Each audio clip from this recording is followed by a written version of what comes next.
Hello, नमस्कार। तो ये हमारा हिस्ट्री का जो क्रैश कोर्स है उसका मॉडर्न का करीब हमारा ये एक दो लेक्चर जो बचे हैं, जिसमें हम लास्ट क्लास में हमने देखा कि हम कंप्लीट कर चुके हैं अपना पीजेंट मूवमेंट, ट्राइबल मूवमेंट, ये सारे सिलेबस को हम कवर कर चुके हैं, जिसमें हमने Carnatic war, Mysore war, advent of Europeans, बहुत सारी घटनाक्रम को देखा, एडमिनिस्ट्रेटिव रिफॉर्म्स को देखा, रेवेन्यू रिफॉर्म्स को देखा, जुडिशियल रिफॉर्म्स को देखा, और कुछ जो टेक्नोलॉजीज जो ब्रिटिशर्स के आने के बाद इंडिया में इंट्रोड्यूस हुई उन सब पे हमने बात कर ली। अब जो एक और काफी इम्पोर्टेंट पार्ट जो मॉडर्न इंडिया का माना जाता है, जिसको हम जानते हैं social religious reform, socio religious reform के नाम से, यानी कि सामाजिक धार्मिक सुधार। ये इशू, क्योंकि कुछ लोग इसको बोलते हैं कि this is the renaissance of India, यह भारत का पुनर्जागरण है।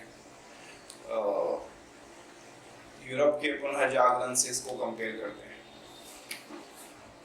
इसमें जो लीडर्स हैं जिनके बारे में अभी हम बात करेंगे, जिन जिन लोगों का इस विशेष काल में योगदान रहा या जिन्होंने नेतृत्व किया समाज का, उनका कुछ योगदान, उनके आइडियाज, उनसे जुड़े हुए कुछ प्रश्न आ जाते हैं। प्रीलिम्स में भी आ जाते हैं, मेंस में भी अक्सर पूछा जाता है, ऑप्शनल के पेपर में भी पूछा जाता है। इस क्लास के बाद आप देखेंगे कि आपका सिर्फ एक टॉपिक बचता है, जो है आपका नेशनल मूवमेंट। इसमें गांधी और जो हमारा जो नेशनल मूवमेंट है उस पर थोड़ी सी बात करेंगे। उसके बाद हमारी मॉडर्न इंडिया खत्म हो जाएगा और लगभग 4-5 क्लासेस आपकी आर्ट एंड कल्चर को होंगी। तो आप देख रहे हैं कि जैसे लगभग हम, ये हमारी 5वीं क्लास है, तो 5th क्लास में हमारा लगभग खत्म होने पे आ गया आपका मॉडर्न इंडिया।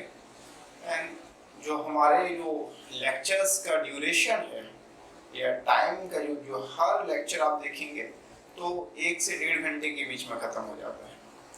तो ऐसे में अगर हम 6 लेक्चर में क्लासेस को, पूरे मॉडर्न इंडिया को खत्म कर देते हैं, थोड़ा सा आइडियोलॉजिकल पर्सपेक्टिव पे भी बात कर लेते हैं, फैक्चुअल डिटेल्स पर भी बात कर लेते हैं, then this is I think impressive नहीं, बट कह सकते हैं कि एक ठीक से समय में हमने चीजें खत्म की। इसके साथ ही साथ अगर हम 4-5 दिन में हम कर लेते हैं अपने आर्ट एंड कल्चर को, तो वो भी एक ठीक ठाक सा, क्योंकि 1-1 घंटे की क्लासेस देखना कोई बड़ी बात नहीं है। आप अगर ठीक से बैठे तो एक दिन में 4-5 घंटे देखकर, 5-6 घंटे देखकर आप मॉडर्न इंडिया को खत्म कर सकते हैं। ऐसे ही आर्ट एंड कल्चर को, तो आपको एक थोड़ा सा क्विक इमेज बनाने में ये वीडियोस हेल्प करेंगे। तो ये तो बात रही इसके बेनिफिट्स की, जो मैं हर क्लास में लगभग आपको बताता ही रहता हूँ। इसके साथ ही साथ कल एक दोस्त ने बोला कि आप हिस्ट्री पॉलिटी पढ़ाते हैं। मैंने कहा हाँ पढ़ाते तो हैं तो बोल रहे थे कि करंट कौन कराएगा, कि इसका जैसे हिस्ट्री का जो कुछ करंट से रिलेटेड इश्यूज हैं उनको कौन कवर करेगा, या पॉलिटी से। तो मैंने कहा कि मैं अपनी तरफ से कुछ सेलेक्टेड टॉपिक्स पे आपसे बात कर लूँगा। जैसे कुछ टॉपिक्स ऐसे होते हैं जहाँ से क्वेश्चंस के बनने की संभावना थोड़ी प्रबल होती है, और जिन एरियाज से पॉसिबिलिटीज काफ़ी ज़्यादा है, तो उनको हम आपसे इस कदर डिस्कस करेंगे कि थोड़ा सा डेप्थ एनालिसिस भी हो जाए, अधिक टाइम भी न लगे, और सेलेक्टेड एरिया में हम मूव करें। तो इससे क्या होगा कि आपने करंट तो कहीं पढ़ा होगा कुछ मैगजीन्स में, बट वो आप भूल जाते हैं, काम का नहीं रहता। लेकिन हम जिन टॉपिक्स को पकड़ेंगे उनमें हमारी कोशिश रहेगी कि आपके लिए आप उसको पूरा वर्टिकली और हॉरिजेंटली दोनों उस पर्सपेक्टिव से उस टॉपिक को कवर कर पाए, यानी कि उसकी गहराई में भी ठीक से उतर पाए और उसका क्षैतिज विस्तार कितना है इस बात को भी आप समझ पाए। तो हम किसी भी मुद्दे को जिसको हम चुनेंगे उस पर थोड़ा सा ऐसे एनालिसिस करेंगे कि यूपीएससी में आपको उससे जुड़ी हुई कोई कठिनाई ना आए। आप उस प्रश्न को हल करने में, चाहे वो मुख्य परीक्षा यानी मेंस के पर्सपेक्टिव से हो या फिर प्रारंभिक परीक्षा प्रीलिम्स के पर्सपेक्टिव से हो, you will become very comfortable with each and every topic. So, as a teacher of polity and history, I will try to discuss all the very important issues related to the UPSC perspective and your state pieces perspective. तो एक साल का हम current discuss करेंगे, उससे ज़्यादा का requirement नहीं है, because I have already taught you the static part of the subject. So I don't think कि हमें बहुत ज़्यादा पीछे जाना चाहिए, क्योंकि मैं जो सेलेक्टेड टॉपिक्स हैं उनको तो मैं एकदम रूट से उठा के पकड़ता हूँ। तो ये तो बात ये रही। तो अब फिलहाल हम लोग बात करते हैं जो हमारा आज का इशू है, टॉपिक है उस पर। तो हमारा जो आज का इशू जो सोशियो रिलीजियस रिफॉर्म या सामाजिक धार्मिक परिवर्तन से जुड़े हुए जो आंदोलन जो भारत में हुए उन पर।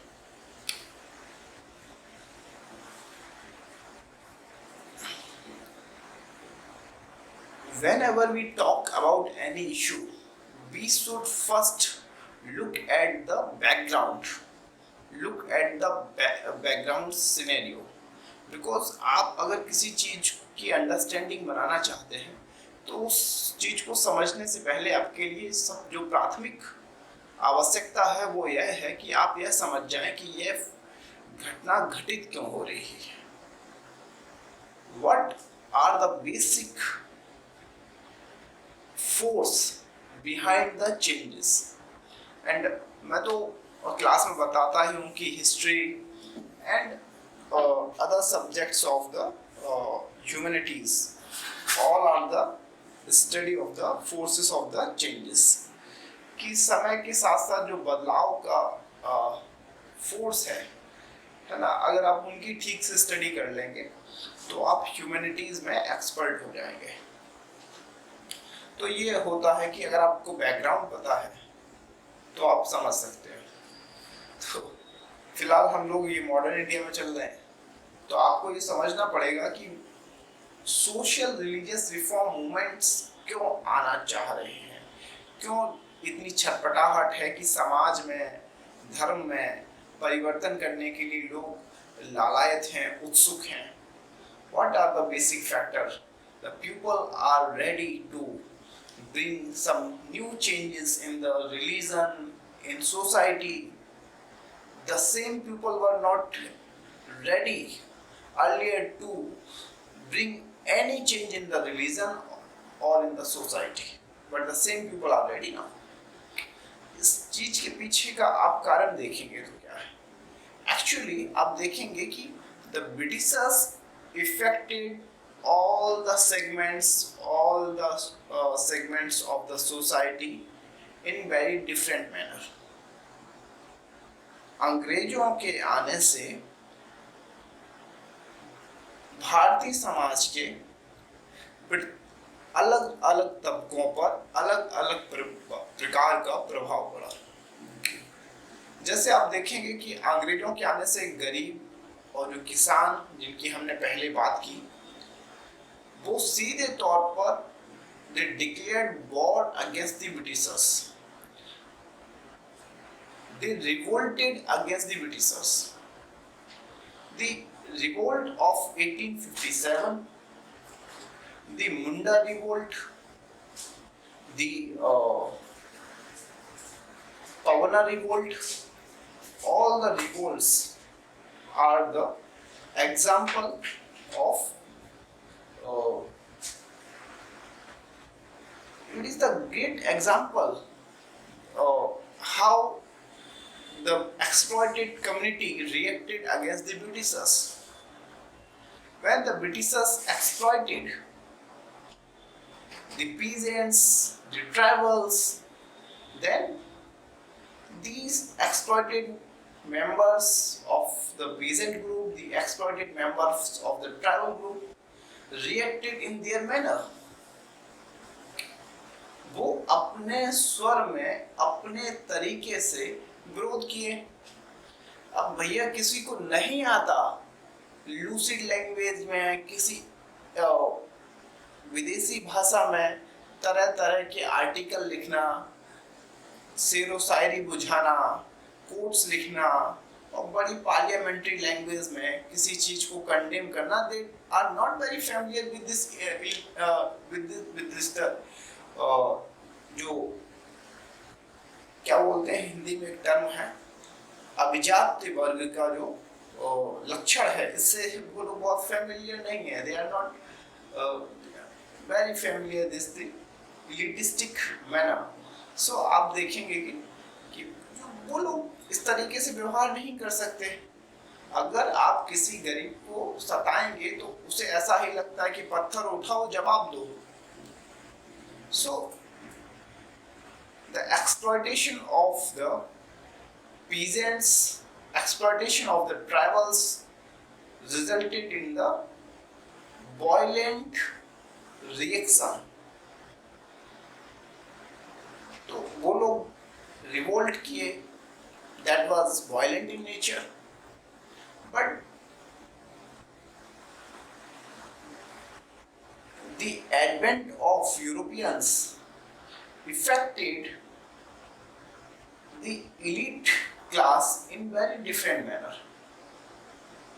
Actually elite class को किस प्रकार से अंग्रेजों के आगमन ने प्रभावित किया, इस बात को अगर आप समझेंगे तो आप पाएंगे कि भैया जब अंग्रेज भारत आए तो गरीबों का तो उन्होंने सीधे तौर पर शोषण किया, लेकिन अमीरों का उस तरह से शोषण नहीं हुआ। हाँ, ये बात सच है कि कुछ राजाओं के अधिकार कम हो गए या फिर उनके राजघराने चले गए, लेकिन इस कदर प्रभावित नहीं हुआ कि वो सड़क पे आ जाए। जमींदार जमींदार ही रहा। लेकिन हुआ क्या कि जब अंग्रेज आए तो अंग्रेज हर टाइम बताते थे कि you Indians are stupid, you Indians are fool, you Indians are beggars, you Indians are snake charmers.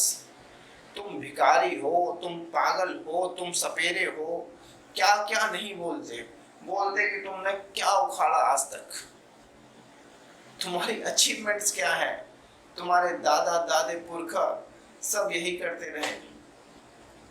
क्या क्या नहीं बोलते कि तुम अपने आप को प्रोग्रेसिव बोलते हो, तुम्हारे यहाँ सती प्रथा है, तुम अपने आप को प्रोग्रेसिव बोलते हो, तुम 12 साल की लड़की की शादी करा देते हो, तुम अपने आप को प्रोग्रेसिव बोलते हो, तुम आइडोलेटर्स हो, मूर्ति पूजक, तुम अपने आप को प्रोग्रेसिव बोलते हो, तुम विधवा पुनर्विवाह का विरोध करते हो। कैसे प्रोग्रेसिव हो भाई? तो भारत के लोगों को लगा बात तो सही कह रहे हैं, ऐसा तो है, सच्चाई है, दिस इज द रियलिटी। अब मुकर कैसे जाएं? जो समाज में होता है उस चीज को कैसे छुपाएं? Then the Britishers said, the God send us here to welfare of these backward classes. वो बोलते थे कि भगवान ने हमें भेजा है, गॉड हमें सेंड किए भेजे हैं यहाँ पे, ताकि इन पिछड़े बैकवर्ड लोगों का हम भला कर सकें। तुम लोग हमारे कंधों पर वजन की तरह हो, उसको अब पॉलिटिकल साइंस के कुछ स्टूडेंट्स होंगे तो उन्होंने पढ़ा होगा, this is the white man burdens theory, जो अंग्रेजों ने दी कि भाई तुम्हारे दिमाग का विकास करना हम अंग्रेजों की जिम्मेदारी है। तो एक तो एक्सप्लॉयटेशन इकोनॉमिक होता है, एक ये भी एक्सप्लॉयटेशन है इफ यू आर किसी की आइडेंटिटी पे लगातार चोट हो रही है, किसी की आइडेंटिटी लगातार आप उस पे तलवारें चलाते जा रहे हो, तो सामने वाला रिएक्ट कैसे करेगा? The person before you will try to improve him, and he will try to fill all the lacunas, all the gaps. तो यही हुआ कि जो हमारे उस समय के जो लोग थे उन्होंने सोचा कि नहीं, ऐसे तो बात नहीं बनेगी, बिकॉज आइडेंटिटी तो जा ही रही है, आइडेंटिटी पे तो स्टिग्मा लगा ही रहे हैं ब्रिटिशर्स। इसके साथ ही साथ ये बात भी है कि जब तक हम अपने डिफरेंसेस को कम नहीं करेंगे, अपने बीच की जो खाई है समाज के दो वर्गों के बीच की, विभिन्न जातियों के बीच की, अगर उसको पाटेंगे नहीं तो समाज में एकता नहीं आएगी। समाज के अंदर एकता लाने के लिए जरूरी है कि समाज सुधार होना चाहिए। To bring uniformity, to bring unity in the society, this is very essential to do social reforms. And society is very much interlinked with the religion. So without improving, without reforming the religion, you cannot do social reforms, because the root of the social reforms lies in the religion. धर्म के बिना कैसे सुधार होगा? India जैसे देश के तो लोग अधिकतर धार्मिक हैं, वो तो सुबह उठते आंख खोलने से पहले धर्म में गोते लगा रहे होते हैं, और जब सोते हैं उस समय तक तुम देखोगे कि धर्म की अफीम के नशे में वो चटकारे ले रहे होते हैं। ऐसे लोगों को कैसे बदलोगे? तो समाज सुधार तभी होगा जब धर्म सुधार होगा। दूसरी बात, अंग्रेज आए, अंग्रेजों ने इंग्लिश एजुकेशन दिया। इंग्लिश एजुकेशन में आप देखेंगे कि इंग्लिश एजुकेशन के आने से जो वेस्टर्न थिंकर्स हैं उनके आइडियाज इंडिया तक आए। विचारक रूसो जैसे विचारक के आइडियाज भारत में आ गए, जो कहता था कि we all are equal because we all are the descendants of the nature. हम सभी समान हैं क्योंकि हम सभी प्रकृति की संतान हैं। सुकरात, a rebellious man, जो जहर का प्याला पीने के लिए तो तैयार है, ready to drink hemlock, but अपने आइडिया से कंप्रोमाइज करने के लिए तैयार नहीं है। और इसके साथ ही साथ आप देखेंगे कि English education I, economic challenges भी आए। अब भारत के लोग और अधिक दमन घुटन सहने के लिए तैयार नहीं है। भारत की स्त्रियां और अधिक घूंघट में रहने के लिए तैयार नहीं है। वो घूंघट खोल के खुली आंखों से आसमान देखना चाहती हैं, अपने सपनों, अपनी उमंगों को जीना चाहती हैं। भारत का दलित, जिसको आज दलित आप बोलते हो, द डिप्रेस्ड क्लास,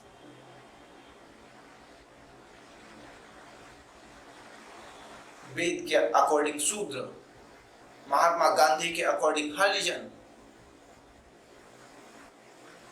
वो और अधिक एक्सप्लॉयटेशन सहने के मन में नहीं थे।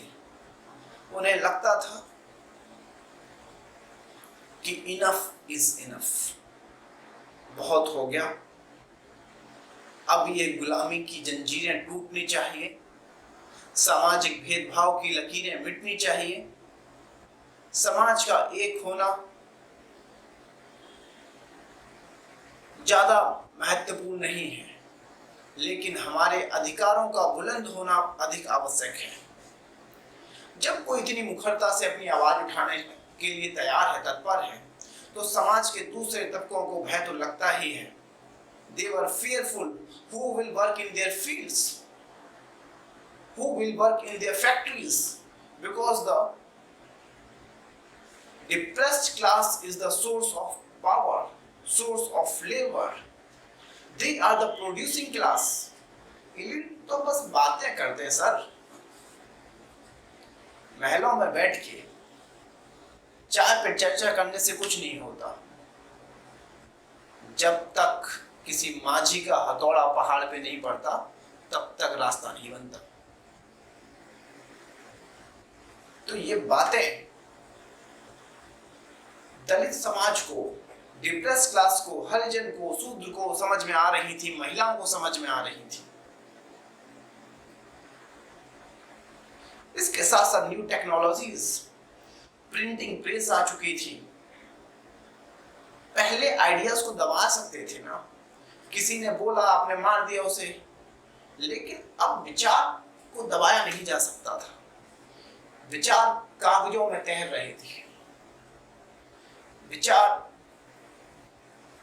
हर गली, हर नुक्कड़, हर दीवार पे चस्पा हो चुके थे। हर व्यक्ति के स्वर, उसकी आवाज प्रिंट होके लोगों तक पहुंच सकती थी, मैगजीन्स के थ्रू, न्यूज़पेपर्स के थ्रू। तो समाज को अंदर से समझ में आ रहा था कि नाउ, समाज का मतलब जो समाज में जो ऊंचे तबके पे हैं, या फिर जो समाज में अपने आप को लीडर्स बोलते हैं, जो समाज के बदलाव के कैरियर हैं, उनको समझ में आ रहा था कि now the time of change. तो समाज में बदलाव की बेहद रही। इस समय कुछ अच्छे लोग, ऐसे नेता उभर के आए जिन्होंने इन चीजों को आगे बढ़ाया, और जिसकी वजह से आप देखेंगे कि सोशल रिलीजियस रिफॉर्म्स इंडिया में हुए। Some people say these reforms, this period is the period of Renaissance in India.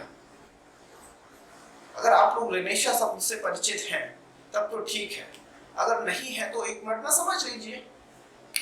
Renaissance का मतलब हिंदी में बोलते हैं पुनर्जागरण।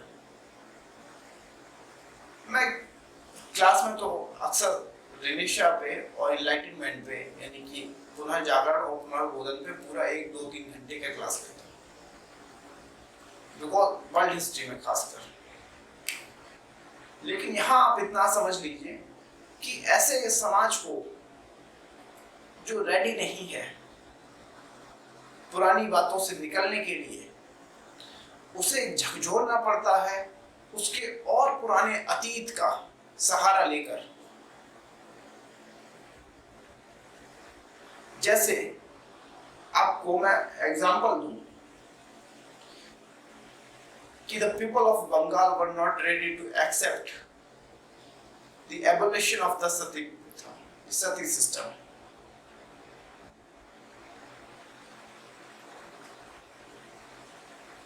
राजा राममोहन रॉय के भाई की पत्नी सती होने जा रही थी, उनके भाई की मृत्यु हो गई थी।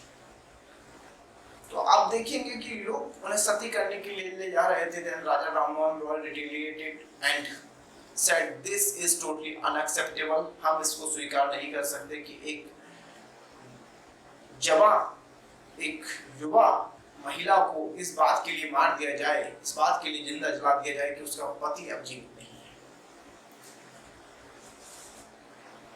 Then the whole community frustrated with the behavior of the Raja Rammohan Roy, और उन्होंने कहा कि देखो कैसा नालायक, कैसा असंस्कारी, कैसा धूर्त व्यक्ति हमारे समाज में खड़ा हुआ है, जो सामाजिक परंपराओं का पालन नहीं कर रहा।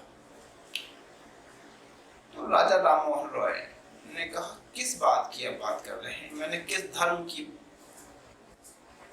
सीमा को लांघा है, मुझे ये तो बताइए, किस धर्म की बात कर रहे हैं आप? हिंदू हैं, आप बोलते हैं कि Vedas are the superior text, तो मुझे बताइए वेदास में कहाँ लिखा हुआ है सती प्रथा के बारे में? तो लोग सोचे कि अच्छा ढूंढ के दिखाते हैं, पूरी ताकत लगा लिए, वेदा में कहीं नहीं लिखा था। तब उन्हें राजा राम मोहन रॉय ने कहा, whatever you are doing, that is against Vedas, that is against Hinduism, that is against your faith, your culture. आप ऐसा क्यों कर रहे हैं? तब कुछ लोगों को समझ में आया और वो जागे और उन्होंने अपनी उस परंपरा को त्यागा, उस ट्रेडिशन को छोड़ा। तो जो ये तरीका है कि लोगों को उन्हीं की धार्मिक मान्यताओं से तार्किक बनाना, इसको रिनेशा बोलते हैं। तो जो रिनेशा का टाइम, इसको लोग बोलते हैं this is the renaissance of Indian society. तो आप देखेंगे कि रिनेशा कह सकते हो because the people of India were not ready to accept the changes, but the leaders, the social reformers accepted new techniques through the brought some changes in the society, कि लोगों को समझाया बुझाया और उनके बिलीफ्स को, जो गलत बिलीफ्स जो बन गए थे, जो गलत धारणाएं बन गई थी, उनको हटाया समाज से। तो ये जो सिस्टम है, ये हमारा सोशल रिलीजियस रिफॉर्म्स की बात है। इसको लोग इंडियन रिनेशा के नाम से भी जानते हैं। इसमें आप अगर कुछ जानना, मैं आपको अगर कुछ बताऊं तो, क्योंकि अब कुछ थोड़ा सा एक दो फैक्ट्स लिखने पड़ेंगे।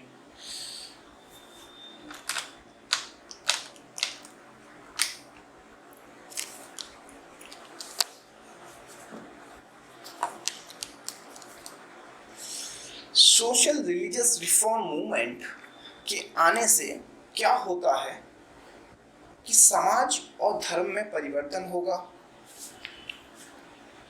रिलीजन्स में या जो सेक्ट्स हैं, धर्म के अंदर जो पंथ हैं, उन पंथों में आप देखेंगे कि एक यूनिवर्सलिज्म आएगा।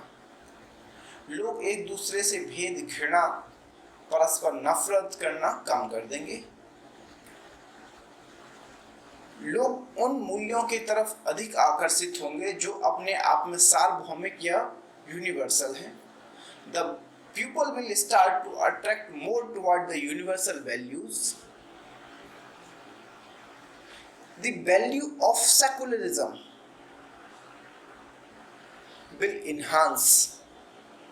धर्मनिरपेक्षता का मूल्य ऊपर जाएगा, क्योंकि लोग एक पंथ दूसरे पंथ से नफरत नहीं कर रहा होगा। आप इस बात को दूसरे तरीके से समझिए। When you are more rigid, when you are more orthodox, when you think what your belief is the true belief, when you think कि आपकी मान्यता, आपकी परंपराएं सर्वश्रेष्ठ हैं, they are the God given, उनसे अतिरिक्त, उनसे इतर कुछ भी सत्य नहीं है, तो आप इस हद तक उनके लिए कभी कभी कट्टर हो जाते हैं कि आप किसी की गर्दन भी काट सकते हैं, आप किसी की हत्या कर सकते हैं, आप बलात्कार कर सकते हैं, सिर्फ और सिर्फ इस बात के लिए क्योंकि वो आपकी धारणाओं, आपकी मान्यताओं, आपकी परंपराओं से इत्तेफाक या यूं कहें कि उनसे ताल्लुक नहीं रखता। जब आप ये स्टार्ट करते हैं कि भाई सुधर जाओ, My way is the highway. The policy of the my way is the highway is against modernization, is against rationalism, is against humanism, is against universalism. ये नहीं चल सकता। तो जब आप अपने विचारों पे डाउट करना शुरू कर देते हैं, जब आप इतने जाग जाते हैं, when you become conscious that what you know that may be true or may be false, जो आप जानते हैं वह सत्य और असत्य के बीच की कड़ी भी हो सकती है, वह सत्य हो भी सकता है, नहीं भी हो सकता है, असत्य भी हो सकता है। जब आप इस स्तर पे पहुंचने लगते हैं तो आपके अंदर का जो जानवर है, जो आपके अंदर की छुपी हुई वो शक्ति जो आपको हैवान बनने पर मजबूर कर देती है, कभी कभी जो आपके अहंकार पे तनिक सी चोट होते ही उभर कर बाहर आ जाती है और आपसे जघन्य से जघन्य अपराध करवा देती है, वो थोड़ी शांत होती है। आपका मन प्रफुल्लित होता है।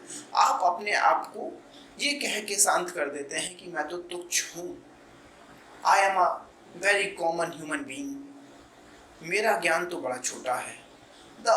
This cosmos is very vast, but my knowledge is too short, too small. जब आप इतनी आपके अंदर एक्सेप्टेंस आ जाती है, इतनी आपके अंदर धीरज, सहने की शक्ति, समझने सोचने की शक्ति आ जाती है, तो आप यकीन मानिए कि आप सिर्फ और सिर्फ अपने विचारों पर डाउट या अपनी मान्यताओं के प्रति थोड़े से लचीले होने के साथ साथ आपके अंदर मानवता बढ़ने लगती है, आपके अंदर सेकुलरिज्म बढ़ने लगता है, आप दूसरों के मान्यताओं का सम्मान करने लगते हैं, जिससे रिलीजियस यूनिवर्सलिज्म आती है। कुछ बातें हर धर्म में कॉमन सी हैं, तो आप उन सब का सम्मान कर लेते हैं, बाकी चीजें जो आपसे मैच नहीं करती आप उनको इग्नोर कर देते हैं। It's okay, it's your path, your choice, do whatever you want, you are free, you are in the democratic country, no doubt. तो जब इस प्रकार की बातें होती हैं तो उस समय भी आप देखेंगे कि इन सोशल रिलीजियस रिफॉर्म से आप रिलीजियस यूनिफिकेशन हो रहा है, सेकुलरिज्म आ रहा है, ह्यूमनिज्म आ रहा है, then this things is not only limited to the religion. Think, this is not only limited to the religion. ये जो विचार है, ये जो बदलाव है, ये बदलाव राष्ट्र निर्माणकारी शक्ति को जन्म देने वाला है। These forces of the changes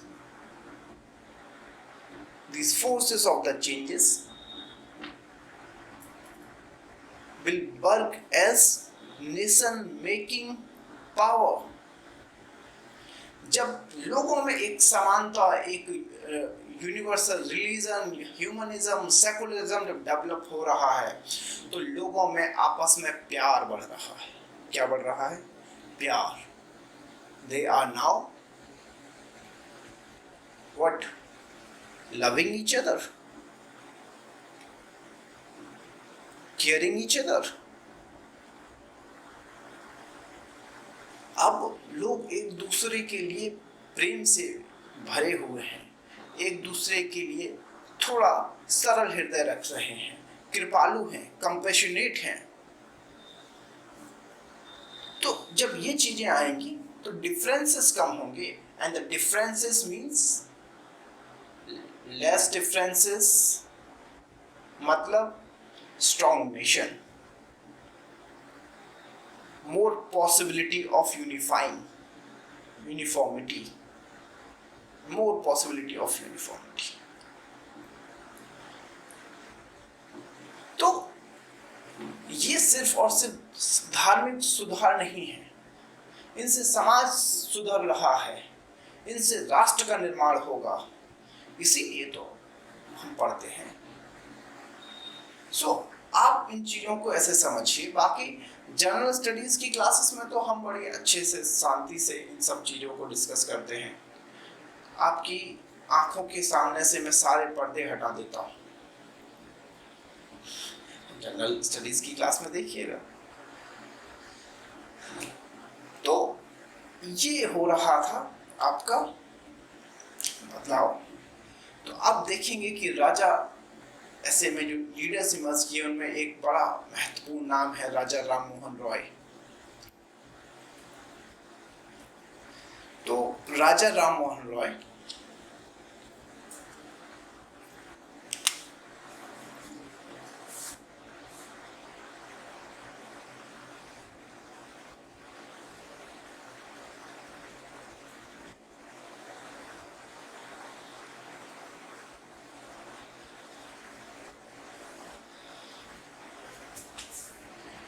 राजा राम मोहन रॉय, जिनको हम लोग बोलते हैं कि is the father of modern India, he is the father of modern India या मेकर ऑफ मॉडर्न इंडिया।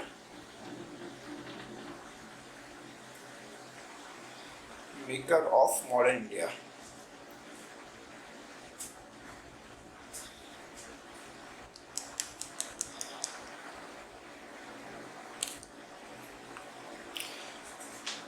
इन्होंने किन किन चीज़ों पे एम्फेसिस किया, एक एक लाइन में ऐसे लिख लीजिए।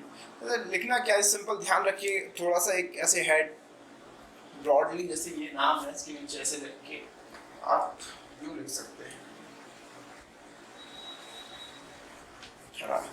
Like point 1।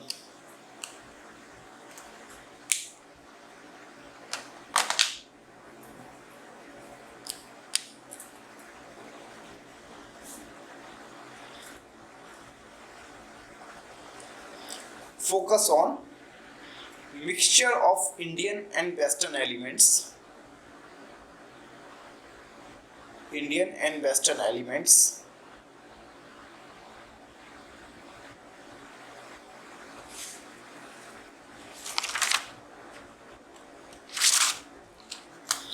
कहते थे कि ये ऐसे व्यक्ति थे जो वेस्ट और ईस्ट दोनों को मिलाना चाहते थे। इनका कहने का तात्पर्य ये था कि अगर वेस्ट और ईस्ट की अगर संस्कृति मिल जाए तो हमारे पास प्रॉस्पेरिटी और स्पिरिचुअलिज्म दोनों होगा, हमारे पास तन की शांति और मन की शांति दोनों उपलब्ध होगी। इन्होंने ब्रह्म समाज की स्थापना की, founded the Brahma Samaj.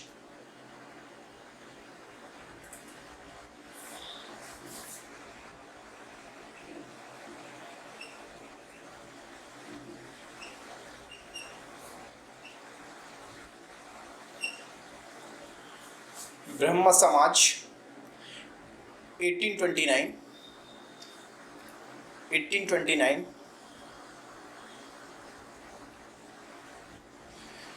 सती प्रथा का इन्होंने विरोध किया, जिसकी वजह से आप देखेंगे कि सती सिस्टम का एबोलिशन के लिए एक्ट आया, सती एबोलिशन एक्ट।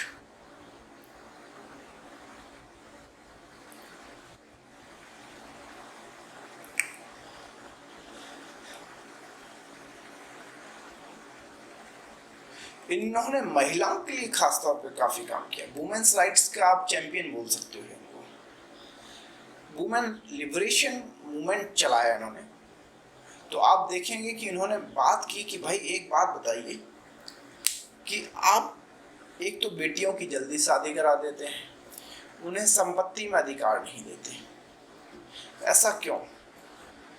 तो आप लोग बोलते हैं कि धार्मिक मामला है, तो इन्होंने वही रिनेशा वाली टेक्नोलॉजी की भाई वेद उठाओ पढ़ो। तो इन्होंने बताया कि भाई एक बात बताओ, पहले तो ये नियम था वैदिक पीरियड में कि पति की संपत्ति में पत्नी का आधा अधिकार है। जैसे पति की मृत्यु के बाद the half property of husband will go to the wife. आधी संपत्ति उस पत्नी के पास चली जाएगी। आधी संपत्ति में उसके बच्चे, जिसमें लड़का और लड़की, 1/4 लड़कियों के पास चला जाएगा और बाकी पार्ट लड़कों के पास। तो वहाँ तो प्रॉपर्टी में हिस्सा दिया जा रहा था, फिर आप क्यों नहीं देते? तो ये बात इन्होंने उठाई और लड़कियों को प्रॉपर्टी में राइट देने की बात कही। इन्होंने एजुकेशन के फील्ड में कहा कि इंग्लिश एजुकेशन लोगों को दी जाए ताकि लोग अपनी संस्कृति के अलावा दूसरे की संस्कृति, कल्चर से फेमिलियर हो पाएं। The people will become more familiar with the Western culture as well as the Eastern culture. तो इनका जो मेन फोकस था सती सिस्टम के एबोलिशन के लिए, इनका जो ब्रह्म समाज इन्होंने फॉर्म किया, उसमें तो आप देखेंगे तो ये जो सारी की सारी जो बातें करते हैं वो लिबरेशन, इनकी बातें होती हैं। तो बाद में क्या होता है कि ये ब्रह्म समाज राजा राम मोहन रॉय की मृत्यु के बाद 2 भागों में टूट जाता है, एक आदि ब्रह्म समाज और एक ब्रह्म समाज।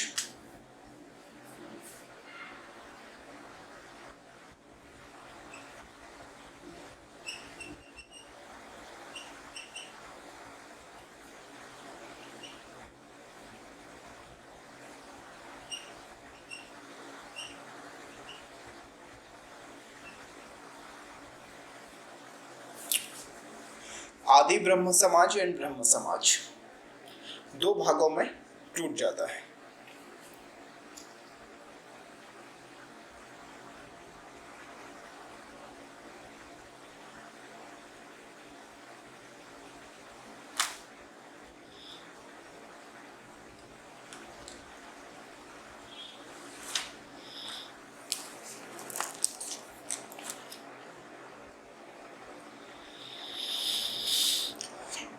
तो राजा राम मोहन रॉय की हमने बात की। The second thinker is Ishwar Chandra Vidyasagar.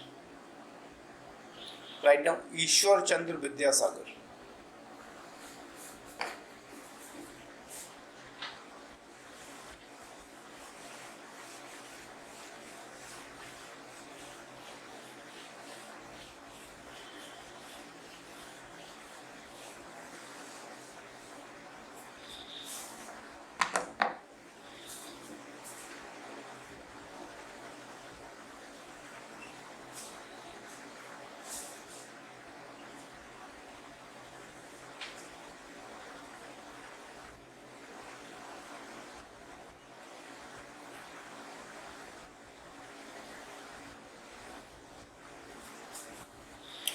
Ishwar Chandra Vidyasagar.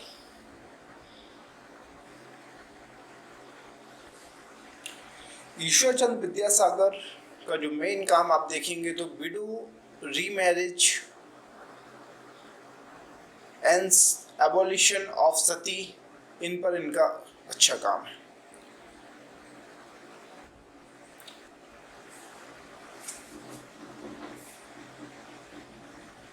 तो सती सिस्टम के लिए एंड विडो रीमैरिज के लिए इन्होंने काफी काम किया।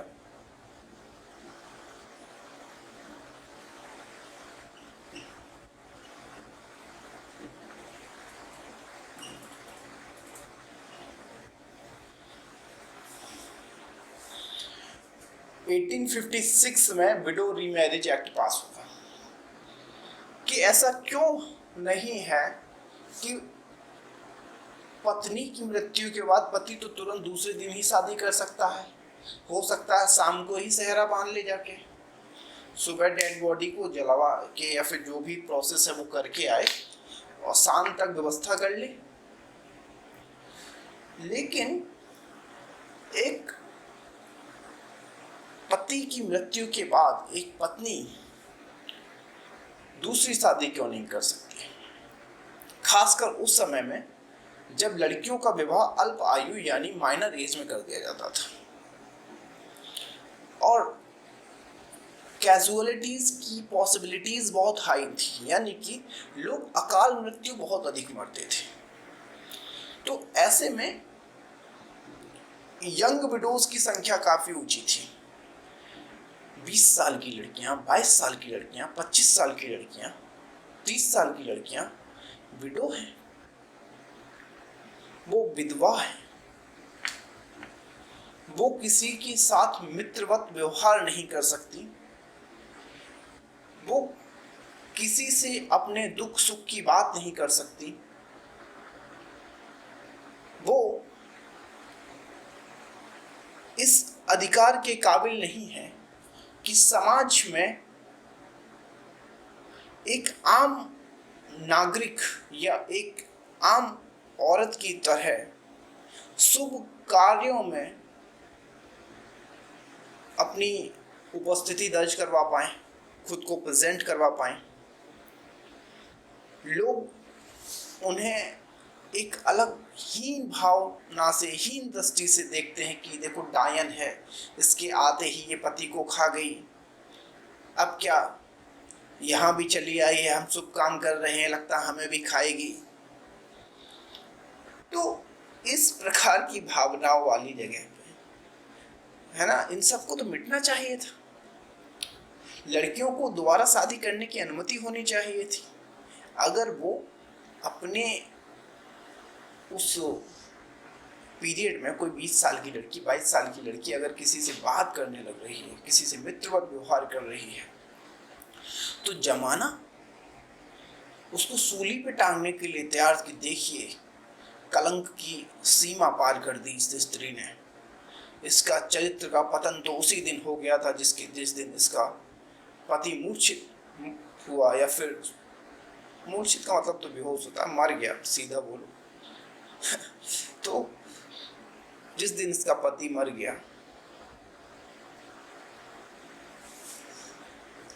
तो ऐसे में एक आदि आबादी के साथ जो इनजस्टिस हो रहा है उसको रोकने के लिए ईश्वर चंद्र विद्यासागर ने अपने एफर्ट किया, विडो रीमैरिज एक्ट 1856 में पारित कराया।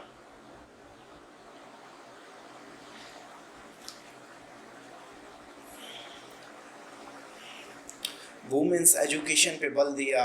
इन्हें पता था कि जो इंग्लिश एजुकेशन है उस एजुकेशन के थ्रू लिबरेशन मिल सकता है महिलाओं को, महिलाएं अपनी आज़ादी को, अपने मूल्यों को पहचान सकती हैं। ऐसा कई बार होता है। मैं आपको बताऊं, मेरी एक मित्र थी लखनऊ की, तो वह MBBS की पढ़ाई कर रही थी। एक लड़की जो इस स्तर तक आने की शुरुआत कर चुकी है, वह भी मानती थी कि जो भी डिसीजन पापा लेते हैं वो सही लेते हैं, जो डिसीजन भाई लेते हैं वो सही लेते हैं। तो एकाएक कुछ कारण हुआ कि उसका कोई फेसबुक का चैटिंग वगैरह उसके घर पे किसी ने देखा, तो किसी से उसका मित्रवत व्यवहार होगा और उसकी वजह से उसके घर वालों ने उसकी MBBS को छुड़वा दिया और आगे उसकी शादी वगैरह करवा दी। फिलहाल वो ऐसे ही अपना जीवन यापन कर रही है बिना एम्प्लॉयड हुए। तो आप देखेंगे कि ये परिस्थिति क्यों आई, क्योंकि उस महिला ने ये मान के चला कि जो समाज कर रहा है वह स्वीकार्य है, वह अनुकरणीय है, जो समाज कर रहा है, बोल रहा है, वो सच है। अगर वो इस बात से इतर विचार रखती, बोलती, तो शायद स्वावलंबी होती, एम्पावर्ड होती। तो ऐसा उस समय भी जो महिलाएं इस दिशा में सोचती थी कि उन्हें स्वावलंबी बनना है, उन लोगों के लिए ईश्वर चंद्र विद्यासागर जैसे लोग सच में देव पुरुष साबित हुए जिन्होंने उनके लिए स्कूल खुलाए, उन्हें एजुकेशन दी। तो एक और नाम लिखिए, बंकिम चंद्र चटर्जी। बंकिम चंद्र चटर्जी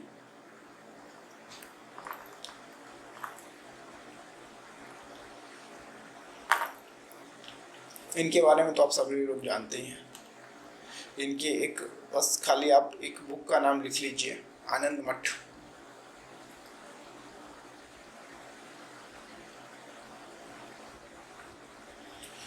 जिन्होंने हमारा ये क्या लिखा, वंदे मातरम, आनंद मठ।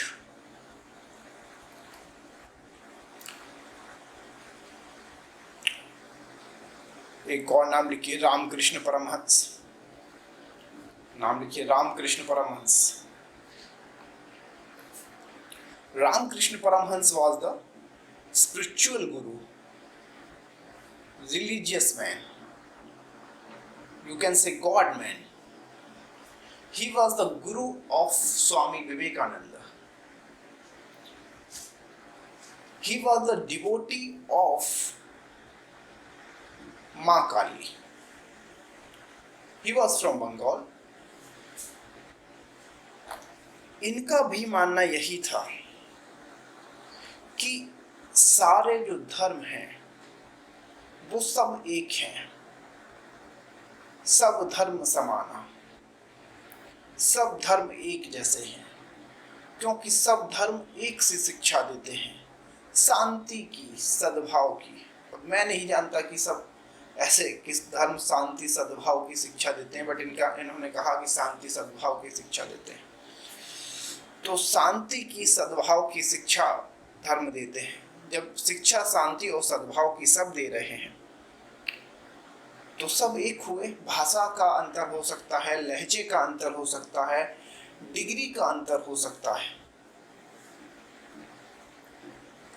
और इन्होंने न्यू वेदांतिज्म की फिलॉसफी दी, नव वेदांत, जिसको न्यू वेदांता को आप देखेंगे कि विवेकानंद आगे लेके चले। वो विवेकानंद।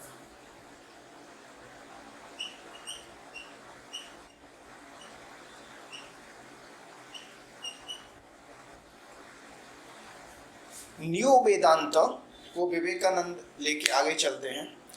विवेकानंद का भी आप रोल देखेंगे तो नेशनलाइजेशन में उनका बड़ा रोल है, क्योंकि वो अपने गुरु की बातों को फॉलो करते थे।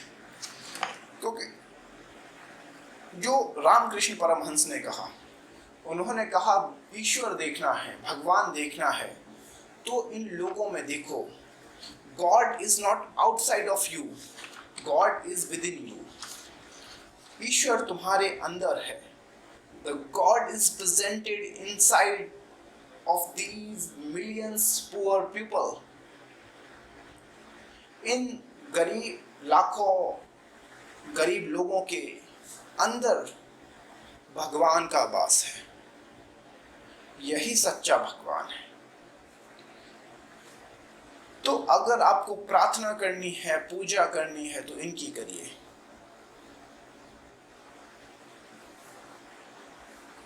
इसी बात को विवेकानंद ने आगे बढ़ाया, क्योंकि इंडिया में उस समय आप देखेंगे कि अंग्रेजों के आने के बाद, मैंने जैसे बताया पिछली की क्लासों में, कि भारत में फेमाइन, भुखमरी की समस्याएं बढ़ रही थी। तो विवेकानंद ने भी उसी बात को बोला कि मेरा भगवान रसोई के बर्तनों में है, जो गरीबों को खाना खिला सके। इन्होंने बोला India is the Hindu minded Muslim body. This is the code of the Swami Vivekananda.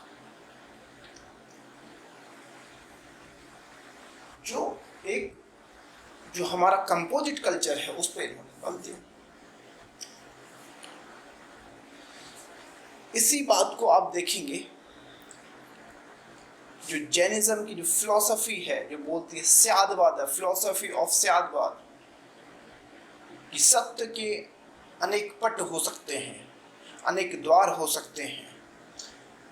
जरूरी नहीं है कि सत्य को जानने का सिर्फ एक मार्ग हो,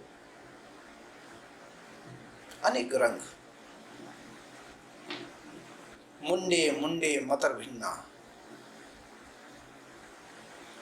तो ये सारी बातें विवेकानंद ने कही। तो न्यू वेदांतिज्म आप ध्यान रखेंगे, मैं ये आशा करता हूं।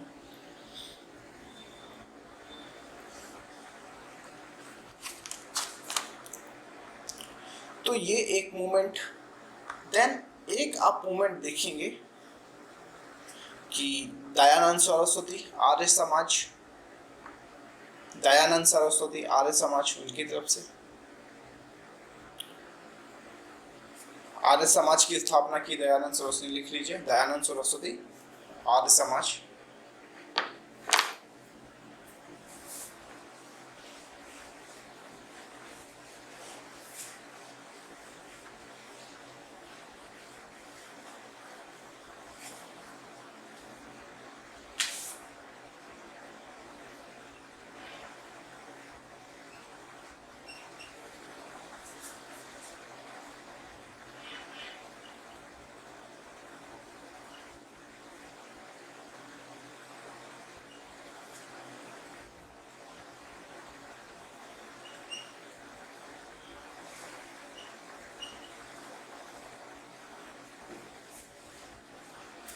Dayanand Saraswati founder of Arya Samaj. उस समय के जो जाति आधारित भेदभाव, कास्ट बेस्ड, जेंडर बेस्ड, महिलाओं का जो जैसे मैं बता रहा था, बाल विवाह, सती प्रथा, दमन घुटन शोषण, दलितों को कुएं से पानी न पीने देना, उनसे बोलना कि आप अपने गले में हांडी टांग के चलें जिसमें अपना पानी लेके चलें, पीठ के पीछे झाड़ू बांध के चलें जिससे कि जो अपवित्र रास्ता आपके कदमों से हो जा रहा है उस पर बुहारी लगती जाए। इस तरह का व्यवहार, उसको मिटाने के लिए इन्होंने आर्य समाज की स्थापना की। He gave the slogan of "Go back to Vedas." He gave the slogan of "Go back to Vedas."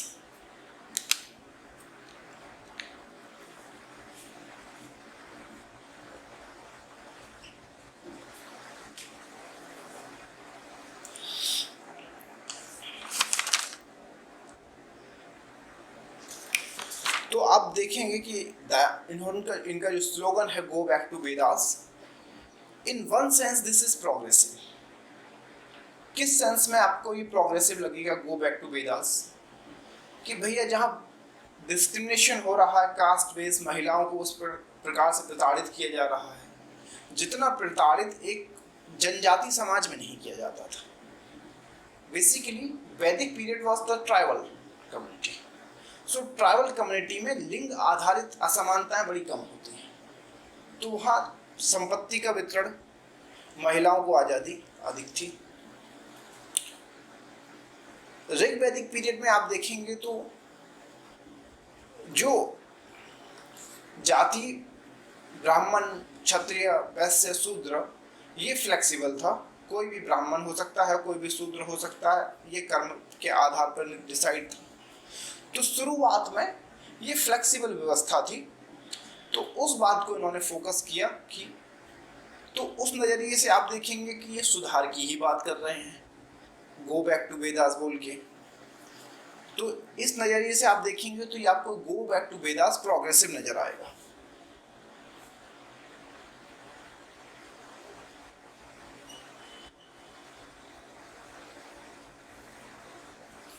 But India is the land of continuity. दूसरे नजरिए से अगर आप देखेंगे तो ये आपको प्रोग्रेसिव नहीं लगेगा। जब भी आप वेद की बात करेंगे तो आप शूद्र को लाएंगे, तब कोई ना कोई शंभु ऋषि को कोई राम तीर मारेगा, कुछ ना कुछ ऐसा होगा ही होगा। तो आप इस नजरिए से आप देखेंगे तो वैदिक गो बैक टू वेदास अनप्रोग्रेसिव, अनमॉडर्न या रिजिडिटी को प्रेजेंट करता है। ये रिवाइवलिज्म ज्यादा फोकस करता है। और इसी को लेके आप देखेंगे कि अगर आप बहुत अधिक प्रोग्रेसिव हैं तो आपको गो बैक टू वेदास ठीक है, लेकिन आपको बोलना चाहिए था बी मॉडर्न, बी रैशनल, अपना तर्क बुद्धि का इस्तेमाल करो जिसको ईश्वर ने आपको दिया है। क्यों वेदास का ही हर बार सहारा लेना। और इनका एक काम जो जिसको आप जानते हैं कि शुद्धि मूवमेंट चलाया, दैट वाज कि भाई जो अगर सपोज कि कोई कन्वर्ट करके कोई दूसरे धर्म में चला गया तो आपको उनको शुद्धि मूवमेंट चलाने की क्या जरूरत है। अगर किसी को फिर कन्वर्ट करना होगा तो फिर कर लेंगे, है ना। तो दो शुद्धि मूवमेंट चलाया।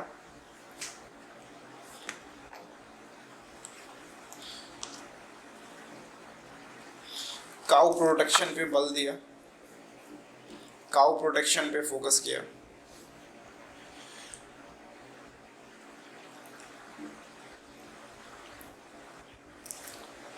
अब एक मूवमेंट है डिप्रेस्ड क्लास का, डिप्रेस्ड क्लास का या दलितों का जिसको आप बोलते हैं।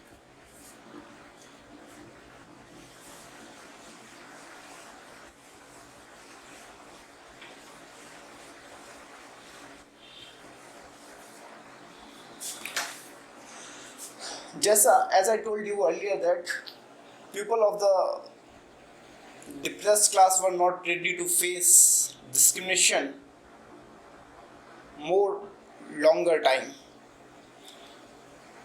They want changes. They were not ready to live in the discriminated society, in the discrimination full society. They were not ready to live. तो आप देखेंगे कि they were doing various efforts to bring changes in the society. New leaders like Jyotiba Phule, like Gopal Baba Balankar, like Bhim Rao Ambedkar, Sri Narayan Guru were became the carrier of the changes. ये सभी दलितों के अधिकार, हक, हुकूक के लिए लड़ना शुरू कर दिए। दलित किसी भी कुएं से पानी पी सकते हैं। उनकी स्त्रियां जिनको दक्षिण भारत में स्तन ढकने के लिए टैक्स पे करना पड़ता था,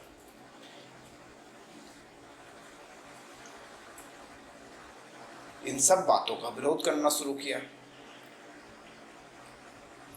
आप देखेंगे कि महार मूवमेंट चला जिसको डॉक्टर अंबेडकर ने चलाया, जिसमें महार समाज ने दलितों को पानी पीने के अधिकार की लड़ाई लड़ी। टेम्पल एंट्री दिलाई। तो ये जो सारी बातें हैं तो आप देखेंगे तो ये डिप्रेस्ड क्लास मूवमेंट, और जिस डिप्रेस्ड क्लास मूवमेंट का अगर किसी एक चीज़ से, जैसे डिप्रेस्ड क्लास में अगर आपको सबसे बड़ा नाम आप देखते हैं तो आपको, वैसे तो सभी नाम बड़े हैं, लेकिन डॉक्टर अंबेडकर का ऑरा कुछ अलग है। तो डॉक्टर भीमराव अंबेडकर जिनका क्लैश बार बार किसी से होता है तो एक ही शख्सियत है जिनका नाम है महात्मा गांधी। महात्मा गांधी जिन्होंने कास्ट बेस्ड डिस्क्रिमिनेशन फेस नहीं किया, डॉक्टर अंबेडकर जिन्होंने अपनी प्रारंभिक शिक्षा के समय से ही जातिगत कास्ट बेस्ड डिस्क्रिमिनेशन को झेला, सहन किया, दोनों के बीच में कई बार टकराव हुआ। According to Dr. Ambedkar, without doing economic reform, it is not possible. It is not possible to do justice with the depressed class. Dr. Ambedkar said,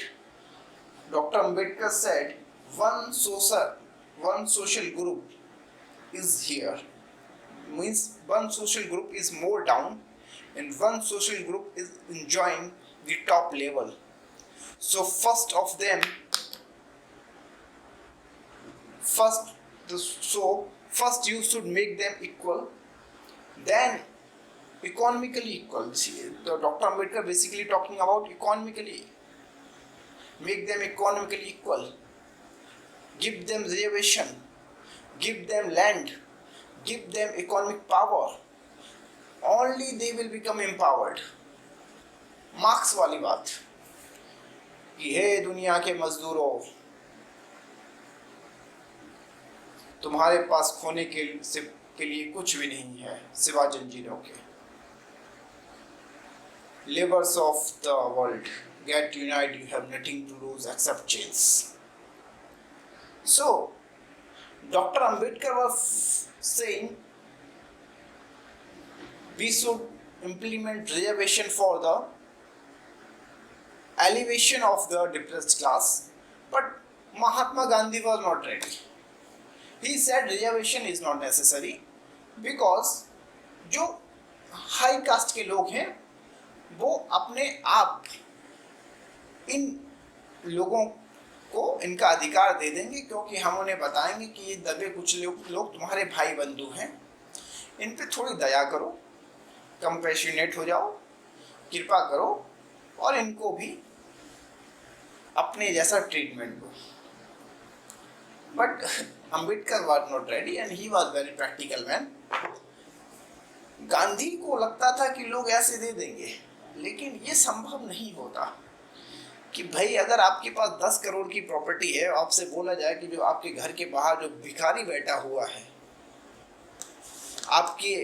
आपके घर में जो स्वीपर आता है, जो आपका बाथरूम साफ करके जाता है, वो बड़ा गरीब है, उस पर थोड़ी दया करो और कुछ पैसे दे दो. तो कुछ का मतलब आप उसे क्या देंगे? क्या आप 10 करोड़ की प्रॉपर्टी में से 5 करोड़ दे देंगे? क्या आप 50-50 करने के लिए तैयार हैं? Is it? नो. आप कितना भी बड़ा दिल दिखाएंगे, वो दलित आपकी चरण बंधन कर ले, आपके घर के बाहर लोटा रहे, आप 1 लाख रुपए नहीं निकालेंगे sir. This is the reality. तो गांधी को लग रहा था कि ऐसे हो जाएगा बातों से, तो गांधी ने एक डॉक्ट्रिन दी, एक आइडिया दिया, एक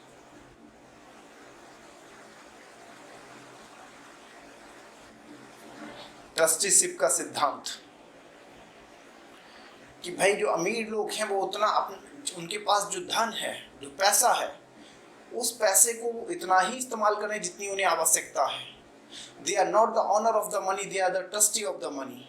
So use less money and spend more money on the welfare of the people. कम से कम धन को खर्च करो खुद पर और ज़्यादा से ज़्यादा धन को लोगों पे खर्च करो, क्योंकि समाज की वजह से आपके पास इतना धन एकत्रित हुआ है. ये गांधी बोलते थे, लेकिन क्या लोग इस बात को मानेंगे? This was the question of the doctor Ambedkar. तो गांधी की उनसे इस बात पे बात नहीं बनती.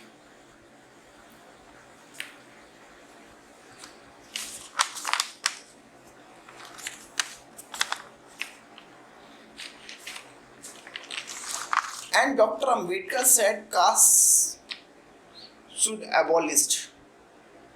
लेकिन गांधी को लगता था नहीं, जातियां मिटनी नहीं चाहिए.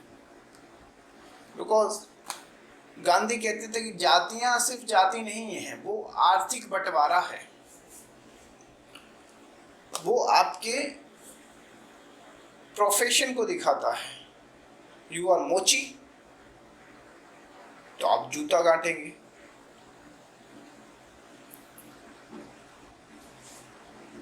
नाई देन यू आर बार्बर, बाल काटेंगे. If you are Ahir then भैंस पालिए, खेती करिए, दूध बेचिए. इफ यू आर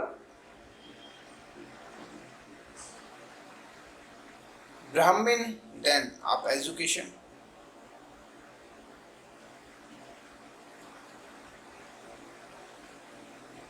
तो इस टाइप से तो नहीं. तो doctor Ambedkar were not ready to accept this. उन्होंने कहा कि भाई रिजर्वेशन भी आप देने नहीं दोगे, कास्ट सिस्टम भी आप खत्म नहीं करने दोगे। तो इस बात को लेके फिर गांधी और अम्बेडकर के बीच में काफ़ी कॉन्फ्लिक्ट रहा। This was the movement, but finally हम शेड्यूल कास्ट को आप देखेंगे कि रिजर्वेशन मिला। गांधी रूठे रहे, अनशन पे बैठे, सब कुछ हुआ, वो सब बातें तो हम जानते ही हैं।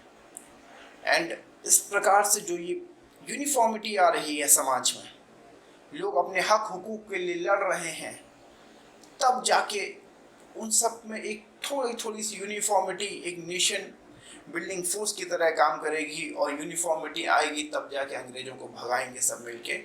और ये नेशनल मूवमेंट होगा आपकी नेक्स्ट क्लास में। Then after that your modern India will finish. So this is for today and meet in the next class. We will meet in the next class. So thank you very much. आप ध्यान दीजिए अपने सारे study का, और please share our videos with your friends and जो भी जिनको आपको लगता है कि आप शेयर कर सकते हैं। So this will helpful for us to reach more students, more aspirants, so we can help you and our student community. And if you have any query, doubts, suggestions, then most welcome. आपके लिए हमारे सभी दरवाजे खुले हैं। एक आध दो दिन छोड़ के मुझे किसी न किसी का कॉल भी आता है अक्सर, तो उन सब का स्वागत है, उन सब का बहुत बहुत स्वागत है। आप लोग अपने ऐसे ही हमारे साथ जुड़े रहिए। So thank you.